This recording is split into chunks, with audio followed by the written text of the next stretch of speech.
ಸಮಾಜದಲ್ಲಿ ಹುಡುಕ್ತಾ ಇದ್ದಾರೆ. ಇದನ್ನ ಏನಂತಾರೆ ಶಂಕರಾಚಾರ್ಯರು? ಅಜ್ಞಾನ, ಅವಿವೇಕತನ. ಅದು ಎಲ್ಲೆದೋ ತಿಳಿಯಲಾರದೆ ಇರ್ಲಾರದೆ ಇರ್ತಕ್ಕಂತಹ ಸ್ಥಾನದಲ್ಲಿ ಹುಡುಕೋತ 84 ಲಕ್ಷ ಜೀವಿಯೋನಿಗಳಲ್ಲಿ ನಾವು ಓಡಾಡ್ತಾ ಇದ್ದೇವೆ. ಎಷ್ಟೋ ಯುಗ ಜನ್ಮ ಆಗಿ ಹೋಯ್ತು, ಅದರದ್ದು ಮರ್ಮವೇ ನಮಗೆ ತಿಳಿಯಲಿಲ್ಲ. ಏನೇನು ಯೋಗ, ಯಜ್ಞ, ಹೋಮ, ಜಪ, ತಪಾದಿಗಳು, ಪೂಜಾ, ಉಪವಾಸಾದಿ ವ್ರತಗಳು ಎಷ್ಟೆಷ್ಟೋ ಮಾಡ್ಕೋತ ಹೋಗ್ತೇವೆ. ನಮಗೆ ಬೇಕಾದ ಸಂತೋಷ ಅದರಲ್ಲಿ ಸಿಕ್ಕಲಿಲ್ಲ. ಆ ಸಂತೋಷ ಎಲ್ಲದೆ ಅನ್ನುವುದನ್ನು ಸಂತರು ಪತ್ತೆ ಮಾಡಿ. ಅದಕ್ಕಾಗಿ ಏನಂತಾರೆ ಪಲ್ಟು ಸಾಹೇಬರು, ನಾನಾದರೂ ಸಹ ಈ ಪ್ರಪಂಚದಲ್ಲಿ ಆ ಸಂತೋಷ ಅನ್ನುವಂತಹ ವಸ್ತು ಬೇಕೆಂದು ಅನೇಕೋ ವಿಧವಾದಂತಹ ಲೌಕಿಕ ಪದಾರ್ಥಗಳಿಗೆ ಕೂಡಿಸಿಕೊಂಡೆ, ಸ್ತ್ರೀ ಪುತ್ರ ಧನ ಕನಕಾದಿಗಳಿಗೆ ಸೇರಿಸಿಕೊಂಡೆ. ಆ ಸಂತೋಷಕ್ಕೋಸ್ಕರವಾಗಿ ಅನೇಕೋ ವಿಧವಾದಂತಹ ಅನ್ಯಾಯ ಅಧರ್ಮಾದಿಗಳನ್ನೂ ಮಾಡಿಬಿಟ್ಟು, ಆದರೂ ನನಗೆ ಅದು ದೊರೆಯಲಿಲ್ಲ. ಅದು ಹೇಗಾದ್ರೆ ಸಿಕ್ತು ಅಂದ್ರೆ, ನನ್ನ ಸದ್ಗುರು ಪ್ರಾಪ್ತಿಯಾದಾಗ, ಗುರು ಸಿಕ್ಕಿದ ವೇಳೆಗೆ ಅವನು ನಮಗೆ ಉಪದೇಶ ಕೊಟ್ಟಂತಹ ಮಂತ್ರದಲ್ಲಿ ಆ ಸಂತೋಷ ಇತ್ತು. ಒಂದು ಕಡೆಗೆ ತುಳಸಿದಾಸರು ಏನಂತಾರೆ, ಅನೇಕೋ ವಿಧವಾದಂತಹ ಗಜ ಸಂಪತ್ತು, ಸ್ತ್ರೀ ಸಂಪತ್ತು, ದ್ರವ್ಯ ಸಂಪತ್ತು, ರಾಜ್ಯ ಸಂಪತ್ತು ಇವು ಎಲ್ಲವೂ ಇದ್ದೂ ಸಹ ಸಂತೋಷ ಅನ್ನುವಂತಹ ಸಂಪತ್ತು ಇರಲಾರದೆ ಹೋದರೆ ತೃಪ್ತಿಯಾಗುವುದಿಲ್ಲ ಮನುಷ್ಯನಿಗೆ ಎಂದ. ಪರಂತು ಆ ಸಂತೋಷ ಸಿಕ್ಕುವುದು ಎಲ್ಲಿ ಅಂದ್ರೆ, ಬಜಾರ್ನಲ್ಲಿ ಹಣ ಕೊಟ್ಟು ಕೊಳ್ಳಲಿಕ್ಕೆ ಬರುವುದಿಲ್ಲ. ಅದು ಯಾಗ ಯಜ್ಞಾದಿ ಹೋಮ ಪೂಜಾದಿಗಳಲ್ಲಿ ಇಲ್ಲ.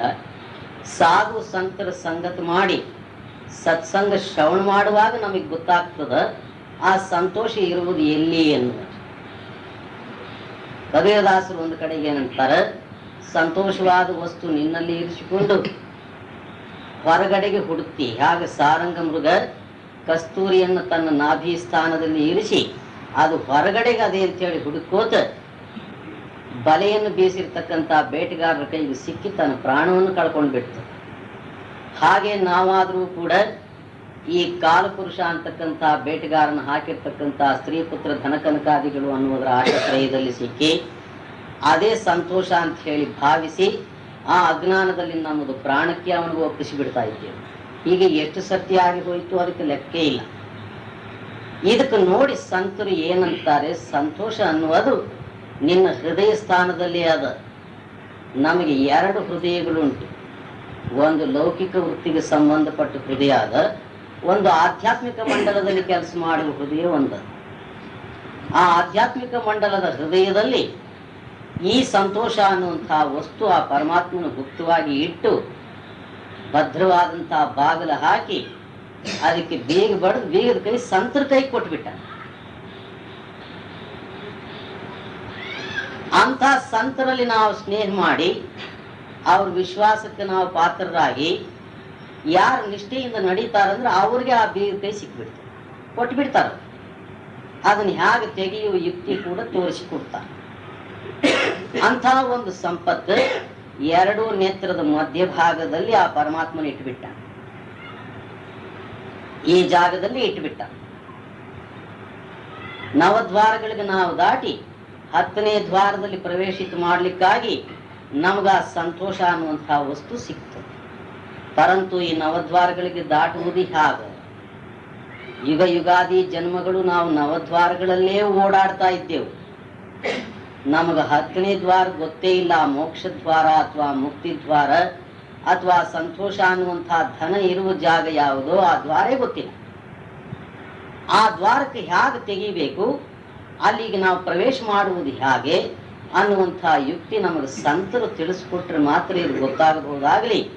ನಾವು ಯಾವುದೇ ಗ್ರಂಥಾದಿಗಳಿಗೆ ಹಿಡಿದು ಓದ್ಕೋತು, ಯಾವುದೇ ಮಂತ್ರೋಚ್ಚಾರಣೆಗಳು ಮಾಡ್ಕೋತು, ಪೂಜಾ ಪುನಸ್ಕಾರಗಳಲ್ಲಿ ಇದ್ದು ಅಂದ್ರೆ ಇದು ಸಿಕ್ಕುವುದಿಲ್ಲ. ಇದೆಲ್ಲ ಹೊರಗಿಂದ ಆಯ್ತು. ಒಳಗೆ ಇದ್ದದ್ದು ವಸ್ತು ಅದು. ನಾವು ಒಳಗೆ ಪ್ರವೇಶ ಮಾಡಬೇಕಾಗ್ತದೆ. ಈಗ ನಾವು ನಮ್ಮ ಅಂತರದಲ್ಲಿ ಪ್ರವೇಶ ಮಾಡಲಿಕ್ಕಾಗಿ ಆ ವಸ್ತು ನಮಗೆ ಸಿಗ್ತದೆ. ಅದಕ್ಕಾಗಿ ಏನಂತಾರೆ ಪಲ್ಟು ಸಾಹೇಬರು, ಈ ವ್ಯಕ್ತಿಗೆ ಪ್ರಾಧಾನ್ಯತೆ ಮಾಡಿ ಸದ್ಗುರು ನನ್ನ ಮೇಲೆ ಕೃಪೆ ಇಟ್ಟು ತಿಳಿಸಲಿಕ್ಕಾಗಿ ನಾನು ಆ ಗುರು ತೋರಿಸಿದಂತಹ ಲಕ್ಷ್ಯಾರ್ಥ ಸ್ಥಾನದಲ್ಲಿ ನನ್ನ ಚಿತ್ತಕ್ಕೆ ಸ್ಥಿರಪಡಿಸಿ ವಿಶ್ವಾಸದಿಂದ ನಾನು ಅಂತರ್ಮಗ್ನಾಗಿ ಬಿಟ್ಟೀನಿ. ನಾನು ಇನ್ನೊಂದ್ರ ಕಡೆಗೆ ಲಕ್ಷ್ಯ ಕೊಡುವುದಿಲ್ಲ, ಒಂದೇ ಲಕ್ಷ್ಯ. ಪತಿವ್ರತ ಸ್ತ್ರೀಗೆ ಹೇಗೆ ತನ್ನ ಪತಿ ಮ್ಯಾಲಿಂದೇ ಲಕ್ಷ್ಯ ಇರ್ತದೋ, ಚಾತ್ರಕ ಪಕ್ಷಿಗೆ ಹೇಗೆ ಸ್ವಾತಿ ಕಾರ್ತಿಯಲ್ಲಿ ಬರುವಂತಹ ಮಳೆಯ ಮೇಲೆ ಲಕ್ಷ್ಯ ಇರ್ತದೋ, ಚಕೋರ ಪಕ್ಷಿಗೆ ಹೇಗೆ ಚಂದ್ರನ ಮೇಲೆ ಲಕ್ಷ್ಯ ಇರ್ತದೋ, ಕಮಲ ಪುಷ್ಪಕ್ಕೆ ಹೇಗೆ ಸೂರ್ಯನ ಬೆಳಕಿನ ಮೇಲೆ ತನ್ನ ಲಕ್ಷ್ಯ ಇರ್ತದೋ, ಹಾಗೆ ಸಾಧು ಸಂತ ಮಹಾತ್ಮರುಗಳು ತಮ್ಮ ಲಕ್ಷ್ಯವನ್ನು ಏನ್ ಮಾಡಿರ್ತಾರಂದ್ರೆ ಈ ಭೂಮಧ್ಯದ ಕಡೆಗೆ ಗುರು ತೋರಿಸಿರ್ತಕ್ಕಂತಹ ಲಕ್ಷ್ಯದ ಕಡೆಗೆ ತಿರುಗಿಸಿ ಆ ಕಡೆಗೆ ತಾವು ಮಗ್ನರಾಗಿ ಬಿಡ್ತಾರೆ. ಅಂಥವ್ರಿಗೆ ಈ ಸಂತೋಷದ ಧನ ಸಿಗ್ತದೆ. ಆ ಲಕ್ಷ್ಯಕ್ಕೆ ನಾವು ದೂರಪಡಿಸಿಕೊಂಡು ಏನೇನು ಮಾಡಿದ್ರೂ ಕೂಡ ಆ ಸಂತೋಷ ಸಿಕ್ಕುವುದಿಲ್ಲ. ಪहिले ಗುರು ಜೋ ದಿಯಾ ಹೈ सोई तू लिए रहो, उसी में बहुत ವಿಶ್ವಾಸ करना. ಎಂಥ ಒಂದು ಮಾತು ಹೇಳ್ಯಾರ. ನಾವು ವೇದಾಂಗಗಳನ್ನ ಹುಡುಕಿದ್ರೆ ಸಿಕ್ಕುವುದಿಲ್ಲ. ಅರ್ಜುನನಿಗಾದ್ರೂ ಕೃಷ್ಣ ಇದೇ ಸೂಕ್ಷ್ಮ ತಿಳಿಸಿ, ಈಗ ನಾನು ಹೇಳಿದ್ರಲ್ಲಿ ನೀನು ನಡೀತಿ ಅಂದ್ರೆ ನೀನು ಮುಕ್ತನಾಗಬಹುದು, ಸಂತೋಷವನ್ನು ಪ್ರಾಪ್ತ ಮಾಡಬಹುದು. ಈ ಮಾತಿಗೆ ನೀನು ಅವಿಶ್ವಾಸ ಮಾಡಿ ದೂರಾಗಿದ್ದಿ ಅಂದ್ರೆ ನಿನ್ ಜನ್ಮೇ ನಷ್ಟ ಆಗಿ ಹೋಗ್ತದ. ಆಲೋಚನೆ ಮಾಡುವುದು ಅದ್ ಏನ್ ಹೇಳ್ತಿ ಹೇಳಪ್ಪ. ಅದಕ್ಕಾಗಿ ಅವ್ರು ಏನಂತಾರೆ, ತ್ರಿಗುಣಗಳಿಗೆ ದಾಟಿ ನೀನು ಈ ಮೋಕ್ಷ ದ್ವಾರದಲ್ಲಿ ಬಂದು ಕೂತು ಬಿಡು. ಅಲ್ಲಿಗೆ ಬರೋದು ಹೇಗೆ ಕೃಷ್ಣ? ಅದಕ್ಕಾಗಿ ಏನಂತಾರೆ, ಸಹಜ ಸಮಾಧಿ ಮಾಡು, ಸಹಜ ಯೋಗ ಮಾಡು. ಸಹಜವಾದ ಯೋಗ ಅಂದ್ರೆ ಏನ್ ಅರ್ಥ? ನಾವು ಹಸಿವಾದ ಹಾಗೆ ಹೇಗೆ ಊಟ ಮಾಡ್ತೇವೋ, ನಿದ್ರೆ ಬಂದ ವೇಳೆಗೆ ಹೇಗೆ ನಿದ್ರೆ ಮಾಡ್ತೇವೋ ಹಾಗೆ ಈ ಯೋಗವೂ ಮಾಡು ಅನ್ನುವುದೇ ಸಹಜ ಸ್ಥಿತಿ.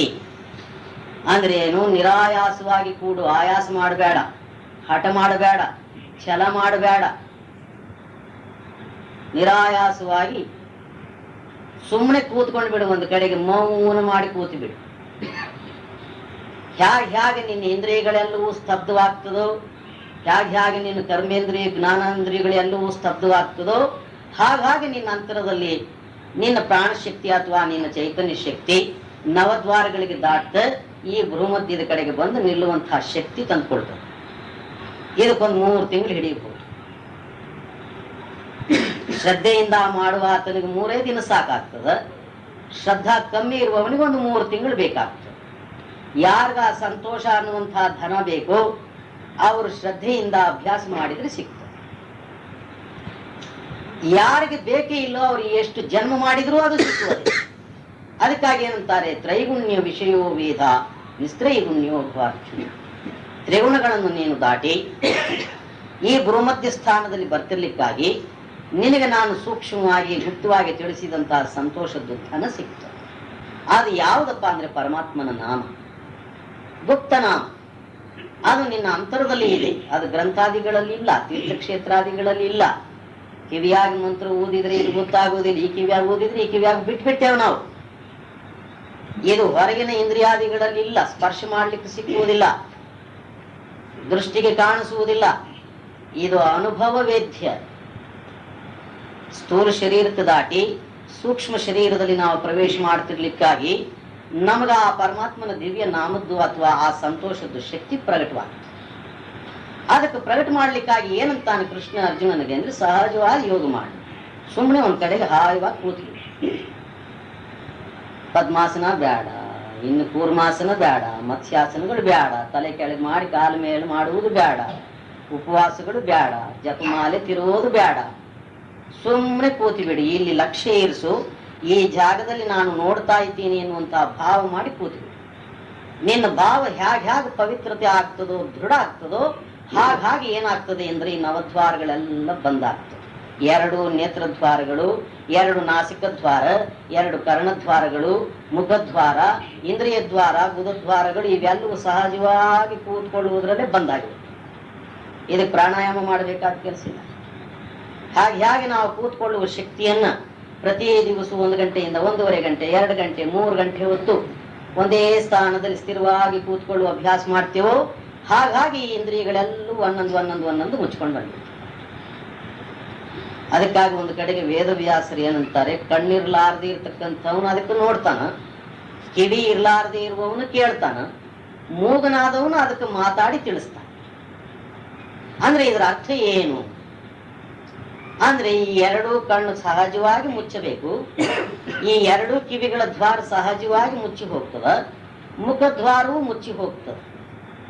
ಶ್ವಾಸ ಹೇಗ ಆಡ್ತಿರ್ತದಂದ್ರೆ ನಾಭಿ ಸ್ಥಾನದಿಂದ ಈ ಕಂಠದೊಳಗೆ ಆಡ್ತಿರ್ತದೆ. ಯಾವಾಗ ಪ್ರತಿ ದಿವಸ ನೀನು 1 ಗಂಟೆಯಿಂದ ಕೂತ್ಕೊಳ್ಳುವ ಅಭ್ಯಾಸ ಮಾಡಿ 3 ಗಂಟೆಯವರೆಗೂ ಕೂತ್ಕೊಳ್ಳುವ ಸಾಧನೆಗೆ ತರಲಿಕ್ಕಾಗಿ ಈ ಒಂದು ಸ್ಥಿತಿ ನಿನಗೆ ಪ್ರಾಪ್ತವಾಗಿದೆ. ಆ ವೇಳೆಗೆ ನಿನ್ನ ಪ್ರಾಣಶಕ್ತಿ ಸ್ಥೂಲ ಶರೀರವನ್ನು ದಾಟಿ ಸೂಕ್ಷ್ಮದಲ್ಲಿ ಪ್ರವೇಶಿತಾಗಿ ಈ ಸುಷುಮ್ನಾ ಮಾರ್ಗದಲ್ಲಿ ಪ್ರವೇಶಿತಾಗಿ ಅಲ್ಲಿರ್ತಕ್ಕಂತಹ ನಾಮದು ಧನ ಅಥವಾ ಸಂತೋಷ ಧನಕ್ಕೆ ಪ್ರಾಪ್ತ ಮಾಡಿಬಿಡ್ತು. ಇದಕ್ಕೆ ತಿಳಿದ ಮೇಲೆ ಅರ್ಜುನನ್ ಏನಂತಾನೆ, ಈಗ ನನ್ನ ಸಂಶಯಗಳೆಲ್ಲ ದೂರ ಆಯ್ತು, ಈಗ ನೀನೇ ಗುರು ನಾನೇ ಶಿಷ್ಯ, ನೀನು ಹೇಳ್ದಾಗ ನಾನು ನಡೀತೀನಿ ಅಂತ ಹೇಳಿ ಅವನು ನಡೆದು ಬಿಟ್ಟು. ನಾವೇನ್ ಮಾಡ್ತೇವೋ ಆಲೋಚನೆ ಮಾಡ್ತೇವೆ, ಇದು ಹೌದೋ ಅಲ್ಲೋ, ಇನ್ನು ಬೇರೆ ಯಾವ್ದಾದ್ರೂ ಇದೆಯೋ ಏನು, ನಡಿ ಇನ್ನ ಆ ಗುರುಗಳಲ್ಲಿ ಹೋಗೋನು ಈ ಗುರುಗಳಲ್ಲಿ ಹೋಗೋನು. ನಾವು ಯಾವ ಗುರುಗಳಲ್ಲಿ ಹೋದ್ರು, ಯಾವ ಪಂಥದಲ್ಲಿ ಹೋದ್ರು, ಯಾವ ಮತದಲ್ಲಿ ಹೋದ್ರು ಸರ್ ಇದ್ದದ್ದು ಒಂದೇ ಮಾರ್ಗ, ಇದ್ದದ್ದು ಅದು ಒಂದೇ ವಸ್ತು. ಅಲ್ಲಿಗೆ ಹೋಗುವವನು ನೀನು ಒಬ್ಬನೇ, ಅಲ್ಲಿ ಭಿನ್ನ ಭೇದಗಳಿಲ್ಲ, ಇನ್ಯಾವುದು ಬೇರೆ ಮಾರ್ಗಗಳೂ ಇಲ್ಲ. ಅದಕ್ಕೆ ಗೀತೆಯೇ ಸಾಕ್ಷಿ. ತ್ರಿಗುಣಕ್ಕೆ ದಾಟಬೇಕು, ತ್ರಿಗುಣಾತೀತವಾದಂತಹ ವಸ್ತುವಿಗೆ ನೀನೇ ಭೂಮಧ್ಯದಲ್ಲಿ ನಿಂತು ಪ್ರಾಪ್ತ ಮಾಡಬೇಕು ಅಂತ. ಇದೇ ಸಹಜ ಯೋಗದ ರಹಸ್ಯ. ನಾವು ಮಾಡ್ಲಾರ್ದೆಯೇ ಅನುಮಾನ ಸಂಶಯಾದಿಗಳಲ್ಲಿ ಸಿಕ್ಕಿ ಮನಸ್ಸಿನ ಮಾತು ಕೇಳಿ ಪ್ರಪಂಚದಲ್ಲಿ ಅಲ್ಲದೆ ಇಲ್ಲದೆ ಅಂತ ಹುಡುಕಾಡ್ತಾ ಇದ್ದೀವಿ ಅಷ್ಟೇ. ಈ ಅಜ್ಞಾನದ ದೇಶಕ್ಕೆ ದೂರಪಡಿಸಲಿಕ್ಕಾಗಿ ಸತ್ಸಂಗ ಶ್ರವಣ ಮಾಡು, ಸಾಧು ಸಂತರಲ್ಲಿ ಕೂತು ಅಭ್ಯಾಸ ಮಾಡು. ಅಭ್ಯಾಸ ಏನೇತು ಕೌಂತೇಯ, ಅಭ್ಯಾಸವನ್ನು ಮಾಡು ಹೇ ಕುಂತಿ ಪುತ್ರನೇ ಅಂತಾನೆ ಕೃಷ್ಣ ಅರ್ಜುನನೇ. ಅಭ್ಯಾಸ ಅಂದ್ರೆ ಏನು? ಅಸಾಧ್ಯವಾದದ್ದನ್ನು ಸಾಧ್ಯಪಡಿಸಿಕೊಳ್ಳುವುದೇ ಅಭ್ಯಾಸ, ಮತ್ತಿನ್ನು ಬೇರೆ ಇಲ್ಲ.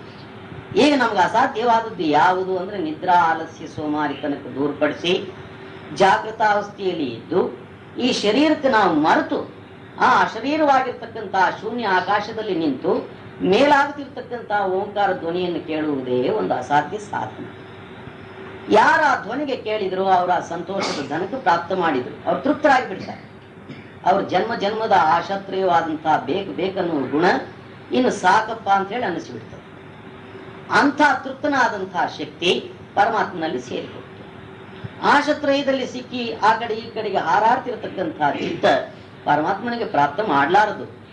ಅದಕ್ಕಾಗಿ ಏನಂತಾರೆ ಒಂದ್ ಕಡೆಗೆ ಕಬೀರದಾಸರು, ಮನಸ್ಸಿನ ಚಂಚಲತ್ವವೇ ಈ ಪ್ರಪಂಚ, ಮನಸ್ಸು ನಿಂತದ್ದೇ ಮೋಕ್ಷ. ನಿನ್ನ ಮನಸ್ಸಿಗೆ ನಿಲ್ಲಿಸಿ ಮೇಲ್ಮುಖವಾಗಬೇಕಂದ್ರೆ ಆ ಮನಸ್ಸಿಗೆ ಹಿಡಿದು ತರುವಂತಹ ಒಂದು ಗೋಪ್ಯ ಶಕ್ತಿ ಬೇಕು, ಒಂದು ದೃಢತರವಾದಂತಹ ಅದಕ್ಕೂ ಹೆಚ್ಚು ಶಕ್ತಿ ಬೇಕು.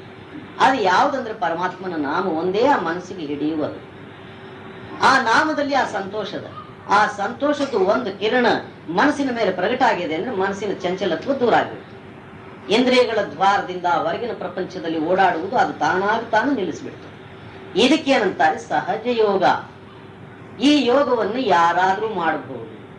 ಇದಕ್ಕೆ ಜಾತಿ ಇಲ್ಲ, ಕುಲ ಇಲ್ಲ, ಇದಕ್ಕೆ ಹುಡುಗ ಮುದುಕ ಹೆಂಗಸ ಗಂಡಸ ಅನ್ನೋ ಭೇದ ಇಲ್ಲ. ಯಾರಾದ್ರೂ ಇದಕ್ಕೆ ಮಾಡಿ ಪ್ರಾಪ್ತ ಮಾಡಬಹುದು. ಪರಂತು ಏನಂತಾರೆ ಮಹಾತ್ಮರು, ಶ್ರದ್ಧಾವಾನ್ ಲಭತೆ ಜ್ಞಾನ. ಯಾರಿಗೆ ಶ್ರದ್ಧೆ ಇದೆ ಅಂದ್ರೆ ಅವನು ಇದಕ್ಕೆ ಪ್ರಾಪ್ತ ಮಾಡ್ತಾನೆ. ನಾವು ಮ್ಯಾಲ ಕೇಳಿ ಹಾಗೆ ಅದಕ್ಕೆ ಬಿಟ್ಬಿಟ್ಟಿರಿ ಅಂದ್ರೆ ಏನೂ ಸಿಕ್ಕುವುದಿಲ್ಲ. ಅದಕ್ಕೆ ಏನಂತಾರೆ, ಗುರು ನಿನಗೆ ಏನೊಂದು ಯುಕ್ತಿಯನ್ನು ತಿಳಿಸ್ಯಾನೋ ಅದನ್ನು ನಿನ್ನ ಅಂತರದಲ್ಲಿ ದೃಢಪಡಿಸಿ ಅದರಲ್ಲೇ ನಿನ್ನ ಚಿತ್ತಕ್ಕೆ ಸ್ಥಿರ ಮಾಡಿಬಿಡು. ಇನ್ನು ಆ ಕಡೆಗೆ ಈ ಕಡೆಗೆ ನೋಡ್ಬೇಡ. ಎಂಥ ಮಾತದು. ಅದೇ ಯೋಗದ ಯುಕ್ತಿ ರಹಸ್ಯ. ಗುರು ನಮಗೆ ಏನು ಕೊಟ್ಟಾನೋ ಅದರೊಳಗೆ ನಮ್ಮ ಚಿತ್ತ ಓಡಾಡ್ತಿರಬೇಕು. ಹಾಗೆ ಒಂದು ಪಂಜರದಲ್ಲಿ ಒಂದು ಗಿಳಿಯನ್ನು ಹಿಡಿದು ಹಾಕ್ಬಿಡ್ತೇವೆ, ಒಂದು ಕಡ್ಡಿ ಸಿಕ್ಸಿರ್ತೇವೆ ಆ ಪಂಜರದಲ್ಲಿ. ಅದನ್ನ ಕಾಲಿನಲ್ಲಿ ಹಿಡ್ಕೊಂಡು ಅದು ಪಲ್ಟಿ ಹೊಡ್ಕೊಳ್ತಾ ಅಲ್ಲೇ ಅರಸ್ತಾ ಅಲ್ಲೇ ಕೂಗಾಡ್ತಾ ಅಲ್ಲೇ ಇಟ್ಟಿರೋ ತಿಂಡಿಯನ್ನು ತಿನ್ಕೊಳ್ತಾ ಅದೇ ಕಡ್ಡಿಯ ಮೇಲೆ ಕೂತು ತಾನು ಸಾಧುವಾಗಿ ಹೋಗ್ತದೆ. ತನ್ನ ಶರೀರಕ್ಕೆ ಮರ್ತು ಬಿಡ್ತದೆ ಆ ಗಿಣಿ. 1-2 ತಿಂಗಳು 3 ತಿಂಗಳು ಆ ರೀತಿ ಮಾಡಿ ಆ ಗಿಣಿ ಹೊರಗೆ ಬಿಡ್ರಿ, ಅದು ಹಾರಿ ಹೋಗುವುದೇ ಇಲ್ಲ. ಇಲ್ಲ ಪಂಜರದೊಳಗೆ ಹೋಗುವುದಕ್ಕೆ ಪ್ರಯತ್ನ ಮಾಡ್ತದೆ. ಯಾಕಂದ್ರೆ ತನಗೆ ರೆಕ್ಕೆ ಇದೆ ಅನ್ನುವುದೇ ಮರ್ತು ಬಿಡ್ತದೆ, ತನಗೆ ಒಂದು ಶರೀರ ಇದೆ ಅನ್ನುವುದೇ ಮರ್ತು ಬಿಡ್ತದೆ, ಸ್ಥಿರವಾಗಿ ಬಿಡ್ತದೆ.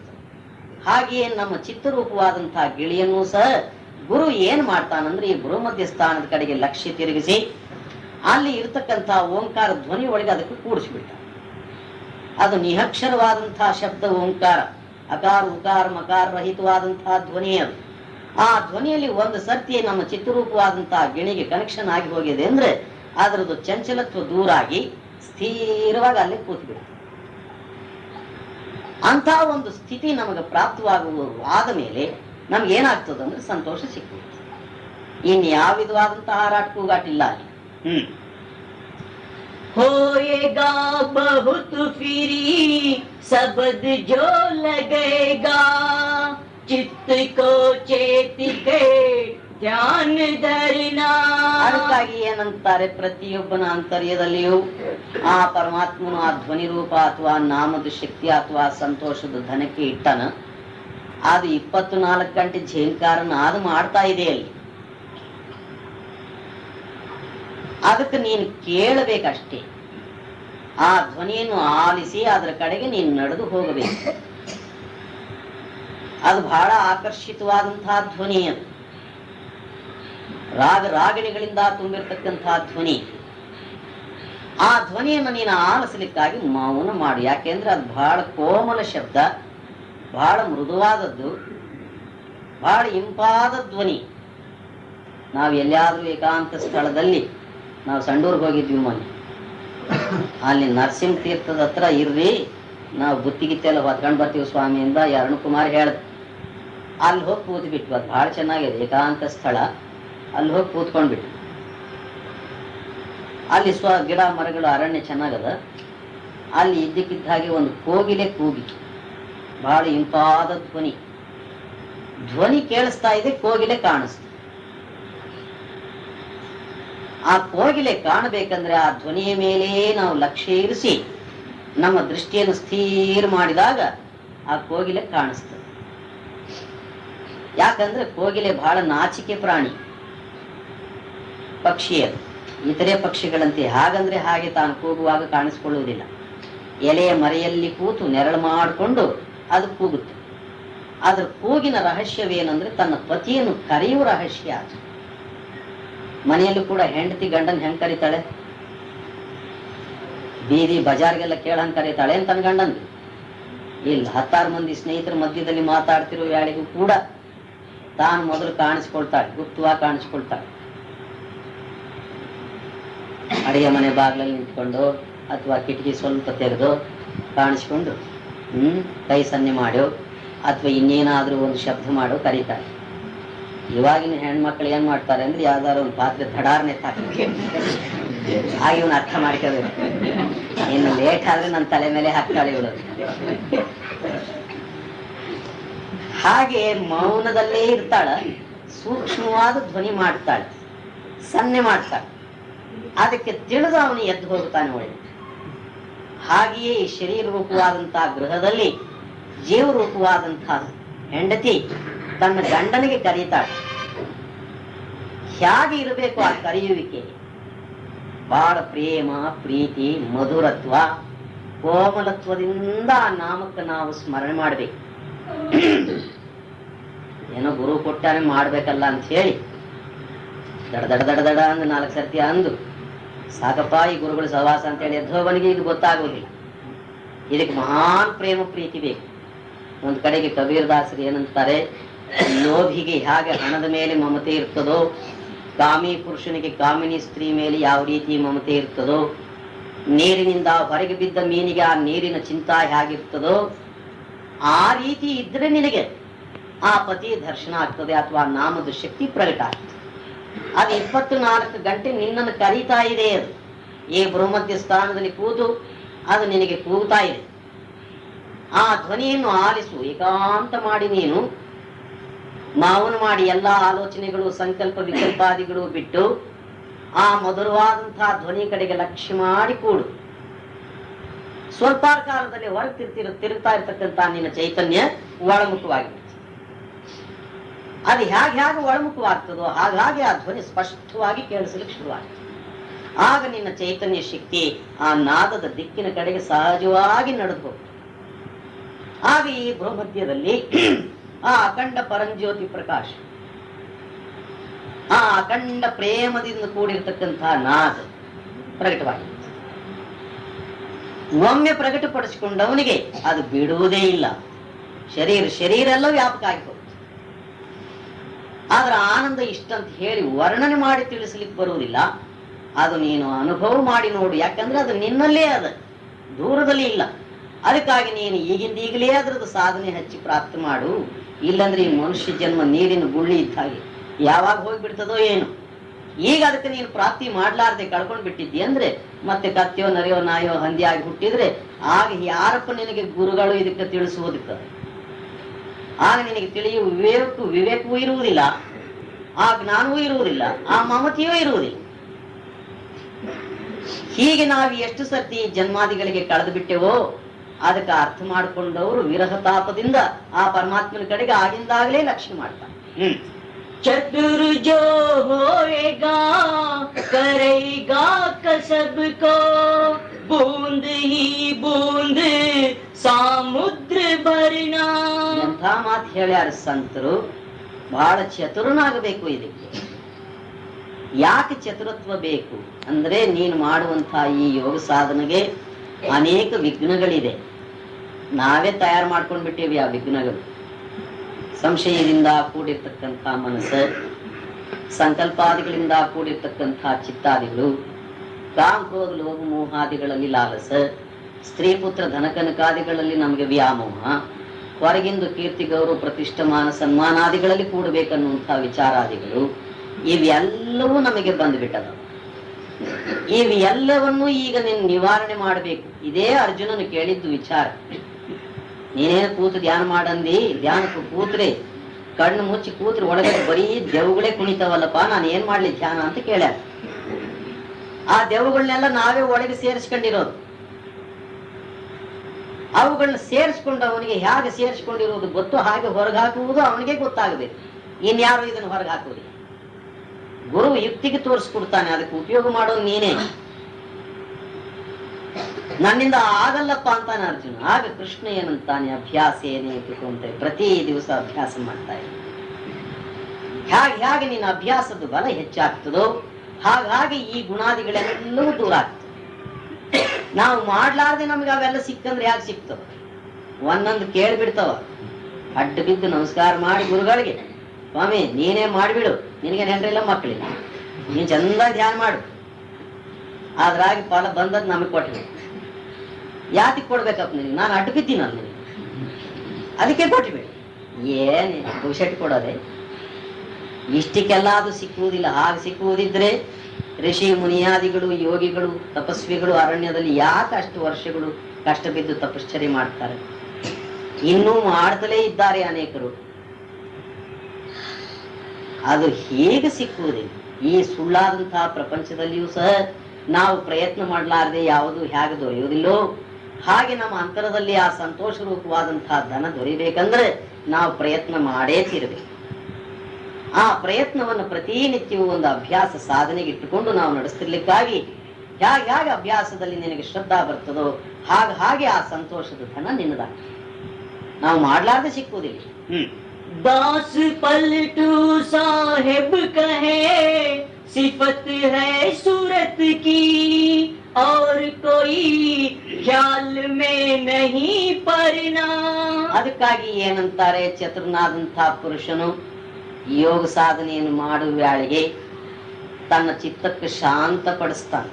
ನಿಜಗುಣ ಶಿವಯೋಗಿಗಳು ಒಂದು ಕಡೆಗೆ ಏನಂತಾರೆ, ತನ್ನ ಮನಸ್ಸಿಗೆ ಬೋಧೆ ಮಾಡ್ತಾ, ಹೇ ಮನವೇ, ನನ್ನ ಮುದ್ದು ಅರಗಿಣಿಯೇ, ಅದು ಒಂದು ಒಳ್ಳೆ ಕಾವ್ಯವೇ, ಬಹಳ ಚೆನ್ನಾಗಿದೆ ಅವರ ಮಾತು. ಮುದ್ದು ಅರಗಿಣಿಯೇ, ನನ್ನ ಚಿನ್ನವೇ ಅಪರಂಜಿಯೇ, ಈ ಗಳಿಗೆಯಲ್ಲಿ ಎನ್ನ ಮಾತ ಕೇಳು, ಶಿವನ ಒಲುಮೆಯೂ ದೊರೆಯುವುದು ಈಗ ನಿನಗೆ ಅಂತ ಒಂದು ಪ್ರಾರ್ಥನೆ ಮಾಡ್ತಾರೆ. ತನ್ನ ಮನಸ್ಸಿಗೆ ಹೇಗೆ ಗಲಾಟೆ ಮಾಡುವಂತ ಸಣ್ಣ ಮಕ್ಕಳಿಗೆ ತಾಯಿ ಜೋಗುಳ ಹಾಡಿಸಿ ಮಲಗಿಸ್ತಾಳು, ಹಾಗೆ ಧ್ಯಾನದಲ್ಲಿ ಕೂತು ತನ್ನ ಚಿತ್ತಕ್ಕೆ ಚಂಚಲತ್ವವನ್ನು ಬಿಡಿಸಲಿಕ್ಕಾಗಿ ಮಹಾತ್ಮರುಗಳು ಪ್ರೇಮದಿಂದ ತಮ್ಮ ಮನಸ್ಸಿಗೆ ಬೋಧ ಮಾಡ್ತಾ ಅದಕ್ಕೆ ಸ್ವಾಧೀನ ಮಾಡಿಕೊಂಡಿದ್ದಾರೆ. ಅಂದ್ರೆ ಏನು, ಅದು ಹಠದಿಂದ ಸ್ವಾಧೀನ ಆಗುವುದಿಲ್ಲ, ಜಬರ್ದಸ್ತಿಯಿಂದ ಅದು ನಮ್ಮ ಕೈಗೆ ಸಿಕ್ಕುವುದಿಲ್ಲ. ಅದು ಪ್ರೇಮ ಮತ್ತು ಪ್ರೀತಿಗೆ ಮಾತ್ರ ನಿನ್ನ ಮನಸ್ಸು ನಿನಗೆ ವಶೀಭೂತವಾಗ್ತದೆ. ಯಾರು ಹೀಗೆ ತನ್ನ ಮನಸ್ಸಿಗೆ ಪ್ರೇಮದಿಂದ ಬೋಧ ಮಾಡಿ ತನ್ನ ಸಾಧನೆಗೆ ವಿಘ್ನ ತರ್ತಕ್ಕಂತಹ ಮನಸ್ಸಿಗೆ ಮಿತ್ರನನ್ನಾಗಿ ಮಾಡ್ಕೊಳ್ತಾರೋ ಚತುರತ್ವದಿಂದ ಅವರಿಗೆ ಇದು ದೊರೆಯುತ್ತದೆ, ಬೇರೆಯವರಿಗೆ ಸಿಕ್ಕುವುದಿಲ್ಲ. ನಮ್ಮ ಊರಿನಲ್ಲಿ ನಾವು ಆಶ್ರಮದ ತೋಟದ ಬಾವಿ ಕೆಲಸ ಮಾಡಿಸ್ತಿದ್ವಿ. ಒಂದು 15-20 ಮಂದಿ ಒಡ್ರು ಬಾವಿ ತೆಗಿತಿದ್ವಿ. 30 ಅಡಿ ತೆಗೆದ್ಬಿಟ್ರು, ಎಲ್ಲೋ ಸ್ವಲ್ಪ ನೀರು ಕಾಣಿಸ್ತಿತ್ತು. ಅದ್ರಾಗ ಒಬ್ಬ ಆಂಜನಪ್ಪ ಅಂತಿದ್ದ, ಬಹಳ ಅಸಾಧ್ಯ ಹುಡುಗ. ఏమైనా కానీ స్వామి నీళ్లు పత్తా చేసి తెల్లవారు నీకు నీళ్ళు చూపించిಡಿಸ್ತಾನು ಅಂತಿದ್ದ. ಯಾಕೆ ತೋರಿಸ್ತೀಯ ನೀನು ಅಂದ್ರೆ ಅವನು ಏನ್ ಮಾಡ್ಬಿಟ್ಟ, ಊಟ ಮಾಡುವುದು ರಾತ್ರಿ ಸಂಜೆ ಊಟ ಮಾಡುವುದು ಬಿಟ್ಬಿಟ್ಟು ಒಂದು ಲಂಗೋಟಿ ಧಾರಣೆ ಮಾಡಿ ಆ ಬಾವಿ ಒಳಗೆ ಒಂದು ಮೂಲೆ ಒಳಗೆ ಸುಮ್ಮನೆ ಕೂತ್ಕೊಂಡ್ಬಿಟ್ಟೆ. ನಾನು ಮ್ಯಾಲೆ ಅವನು ಕೆಳಗೆ. ರಾತ್ರಿ 2:30 ಗಂಟೆ ಸಮಯದಲ್ಲಿ ಮೆಲ್ಲಿಗೆ ಮ್ಯಾಲಕ್ಕೆ ಎದ್ದು ಬಂದ. ನೀರುಂಡೆ ಚೋಟ ಕನ್ಪಟ್ಟಿಡಿಸ್ತೀವಿ ಸ್ವಾಮಿ ಅಂತ ಎಗರ್ಕೊಂಡ್ಬಿಟ್ಟೆ. ನೀರು ಎಲ್ಲಿದೆ ಜಾಗ ಅದು ಗೊತ್ತಾಗೋಯ್ತು ನನಗೆ ಅಂತ ಕುಣಿದ್ಬಿಟ್ಟು. ಏನದು ಹೇಳಂದ್ರೆ, ನೀವು ತೆಲವಾರು ಬಂದ್ಬಿಡು, ಬೆಳಗ್ಗೆ ಬಂದುಬಿಡು, ಆ ನೀರು ಬರೋಂಗೆ ಮಾಡ್ಬಿಡ್ತೀನಿ ನಾನು. ನಾವು ಮನೆಗೆ ಹೋಗಿ ಆಶ್ರಮಕ್ಕೆ ಹೋಗಿ ಮತ್ತೆ ಬೆಳಗ್ಗೆ ಹೋಗುವಾಗ ಒಂದು ಮೂಲೆ ಒಳಗೆ 1.5 ಇಂಚ್ ನೀರು ಬರುವುದು ಜಾಗ ಮಾಡಿಬಿಟ್ಟಿದ್ದ. ಅವನು ಮಾಡಿದ ಪ್ರಯತ್ನ ಏನು ಅಂದ್ರೆ, ಮೌನವಾಗಿ ಆ ಬಾವಿ ಒಳಗೆ ಸುಮ್ಮನೆ ಅವನು ಕೂತ್ಬಿಟ್ಟ. ಅಂತರದಲ್ಲಿರ್ತಕ್ಕಂತಹ ಜಲ ಹೊರಗೆ ಬರ್ಲಿಕ್ಕಾಗಿ ಅದು ಪ್ರಯತ್ನ ಮಾಡುವಾಗ ಶಬ್ದ ಮಾಡ್ತದೆ. ಆ ಗುಪ್ತವಾದಂತಹ ಜಲದ ಶಬ್ದವನ್ನು ಇವನು ಮೌನ ಮಾಡಿ ಹಿಡಿದ್ಬಿಟ್ಟ. ಯಾವ ದಿಕ್ಕಿನಲ್ಲಿ ಅದು ಬರ್ತಾ ಇದೆ ಪತ್ತೆ ಮಾಡಿಬಿಟ್ಟ. ಅದಕ್ಕೆ ನಾವು ಕಂಡುಕೊಂಡ್ವಿ, ಓಹೋ, ನಮ್ಮ ಗುರು ಮಹಾರಾಜರು ಇದೇ ಹೇಳಿದ್ದು. ಈ ಭೂಮಧ್ಯ ಸ್ಥಾನದಲ್ಲಿ ನಮ್ಮ ಚಿತ್ತಕ್ಕೆ ಸ್ಥಿರ ಮಾಡಿ ಮೌನ ಮಾಡಿ ಕೂತು ಬಿಟ್ರೆ ಈ ಶೂನ್ಯ ಆಕಾಶದಲ್ಲಿ ಆಗ್ತಿರ್ತಕ್ಕಂತಹ, ಈ ಆಧ್ಯಾತ್ಮಿಕ ಮಂಡಲದಲ್ಲಿ ಆಗ್ತಿರ್ತಕ್ಕಂತಹ ಆ ಓಂಕಾರ ಧ್ವನಿ ಅಥವಾ ಸಂತೋಷ ರೂಪವಾದಂತಹ ಧನ ಇರುವ ಜಾಗ ನಮಗೆ ಗೊತ್ತಾಗಿ ಹೋಗ್ತದೆ ಅನ್ನುವ ಯುಕ್ತಿಗೆ ಹಿಡಿದು ನಾವು ಆಂಜನಪ್ಪನ ಗುರು ಮಾಡ್ಕೊಂಡು ಧ್ಯಾನಾಭ್ಯಾಸ ಅಲ್ಲೇ ಮಾಡ್ತೀವಿ. ಆ ಒಡ್ರನೆ ಗುರು ಆಗಿರ್ತೇನೆ. ಯಾರು ಗುರು ಆದ್ರೇನು, ನಮ್ಗೆ ಯುಕ್ತಿ ಸಿಕ್ಕಿದ್ರೆ ಸಾಕು. ಜಾತಿ ಏನು ಕುಲವೇನು, ನಮ್ಗ ಆ ಯುಕ್ತಿ ದೊರೆತರೆ ಸಾಕು. ದಾರಿ ತೋರಿಸೋನು ಯಾರಾದ್ರೆ. ಅದಕ್ಕಾಗಿ ಏನಂತಾರೆ, ಚತುರನಾದಂತಹ ಪುರುಷನು ಆ ಸಾಧನೆಯ ಮರ್ಮವನ್ನು ಸಾಧು ಸಂತರ ಕಡೆಯಿಂದ ಸ್ವೀಕಾರ ಮಾಡಿ ಸತ್ಸಂಗ ಶ್ರವಣ ಮಾಡಿ ಧ್ಯಾನ ಅಭ್ಯಾಸ ಸೇವಾದಿಗಳಲ್ಲಿ ಮಗ್ನನಾಗಿ ತನ್ನ ಸ್ನೇಹವನ್ನು ಕೇವಲ ತನ್ನ ಗುರುವಿನಲ್ಲೇ ಪ್ರತಿಷ್ಠಾಪನೆ ಮಾಡಿಬಿಡ್ತಾನೆ. ಅವನಿಗೆ ಇನ್ನೊಂದು ಸ್ನೇಹ ಬೇಕಾಗುವುದಿಲ್ಲ.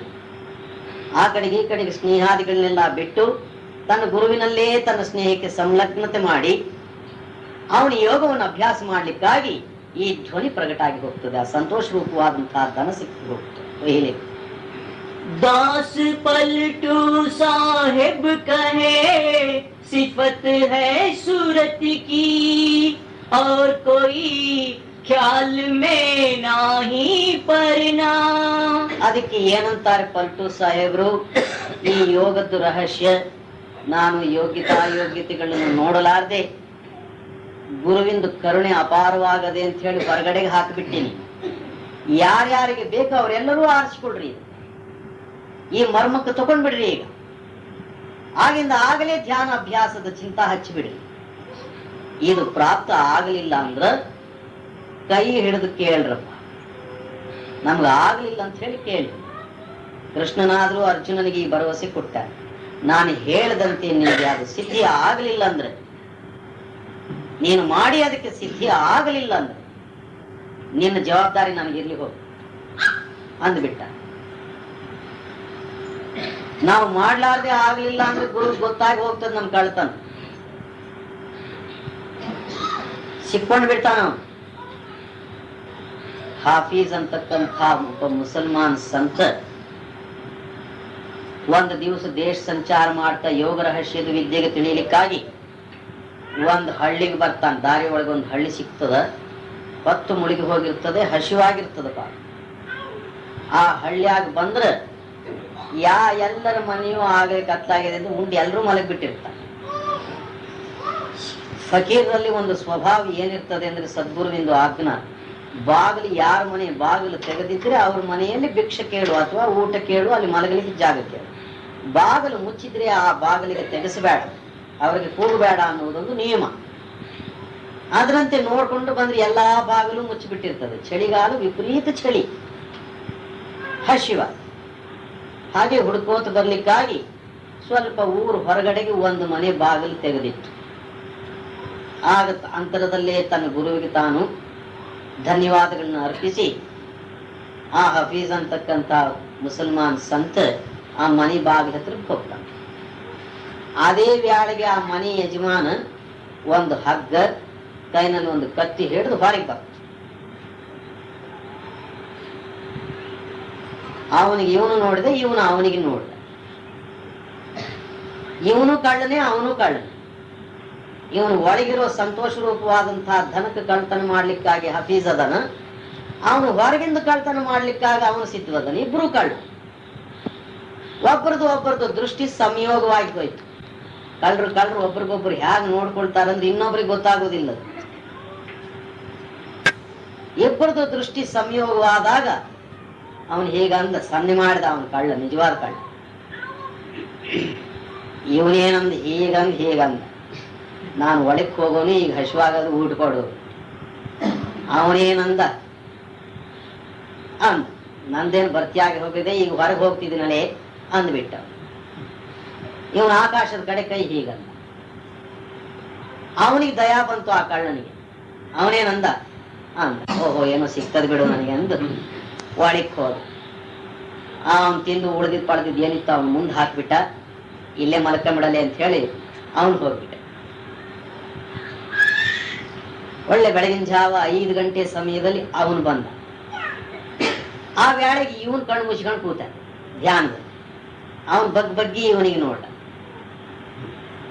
ಏನೋ ಇವನಿಗೆ ಕುಂತ್ಕೊಂಡು ನಿದ್ರೆ ಮಾಡೋ ಅಭ್ಯಾಸವಿದೆಯೇನೋ ಅನ್ಕಂಡ. ಒಂದೊಂದು ಹಾಗೂ ಮಾಡ್ತಿರ್ತಾವ, ಕೂತ್ಕಂಡೆ ನಿದ್ರೆ ಮಾಡೋ ಅಭ್ಯಾಸ ಇರ್ತಾವ. ಏನ್ ಮಾಡ್ತೀಯ ಅಂದ್ರೆ, ಧ್ಯಾನ ಮಾಡ್ತಿದ್ದೀನಿ ಸ್ವಾಮಿ, ಇವಾಗ ಎಬ್ಬಿಸ್ಬೇಡ್ರಿ. ಅದು ನಿದ್ರಾನು ಮಾಡ್ತಿರ್ತಾವ. ಆ ವೇಳೆಗೆ ಅವನು ಸುಮ್ಮನೆ ಹಾಗೆ ಕೂತ. ಸೂರ್ಯ ಉದಯವಾಗುವ ವೇಳೆ ಬಂತು. ಇವರು ಕಣ್ಣು ಬಿಟ್ರು ಹಾಫೀಸರು. ಅವನ ಕಡೆಗೆ ನೋಡಿದ್ರು. ಇಬ್ಬರಿಗೂ ನಗು ಬಂತು. ಆಗ ಇವರು ಹಾಫೀಸರು ಏನ್ ಮಾಡಿದ್ರು ಅಂದ್ರು, ಏನಾದ್ರೂ ಸಿಕ್ತೇನಪ್ಪ ನಿನಗೆ ಅಂದ್ರು. ಅಂದ ಇವನು.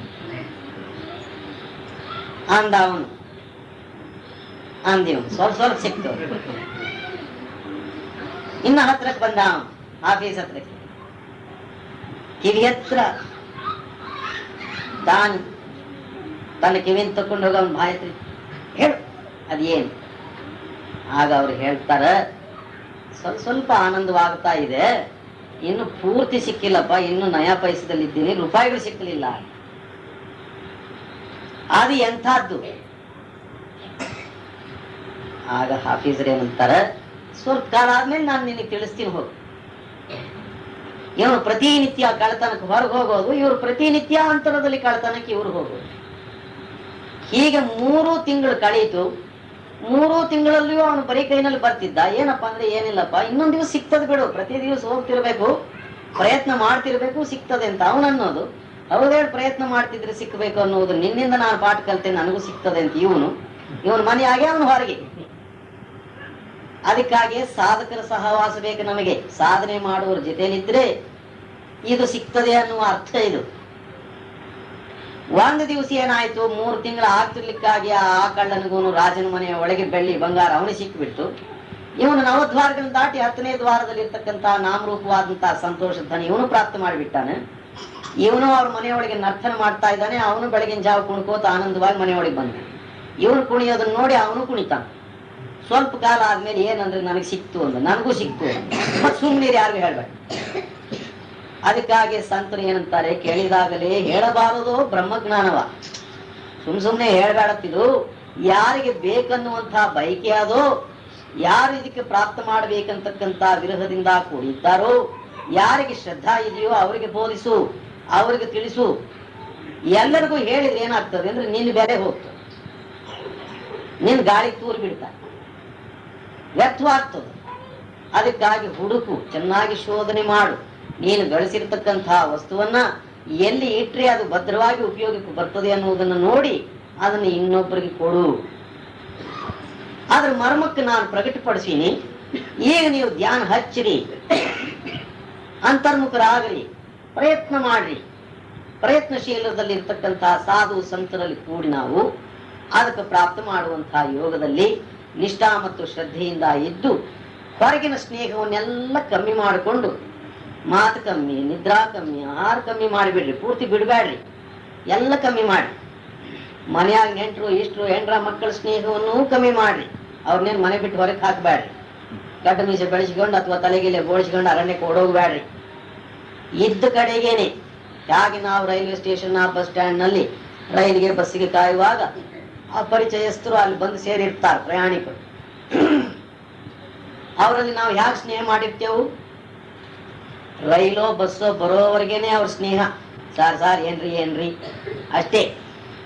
ಅಲ್ಲಿ ಆ ರೈಲು ಬಸ್ ಬಂತೇನೆ, ಇವನ್ ದಾರಿ ಇವಂದೇ, ಅವನ್ ದಾರಿ ಅವಂದೇ. ಇಲ್ಲೂ ನೀನು ಹಾಗೇ ಇರು. ಇದಕ್ಕೇನಂತಾರೆ ವೈರಾಗ್ಯ. ಇನ್ನೇನು ವೈರಾಗ್ಯ ಅಂದ್ರೆ ಇವೆಲ್ಲ ಬಿಟ್ಟು ಓಡೋಗುವುದಲ್ಲ. ನೀನು ಈ ಪ್ರಪಂಚಕ್ಕೆ ಬಂದದ್ದು ಒಬ್ಬನೇ, ಹೋಗುವ ವೇಳೆಗೂ ಒಬ್ಬನೇ. ಇವರೆಲ್ಲರೂ ಮಧ್ಯದಲ್ಲಿ ಬಂದು ಸೇರಿದಂತಹ ಪ್ರಯಾಣಿಕರು.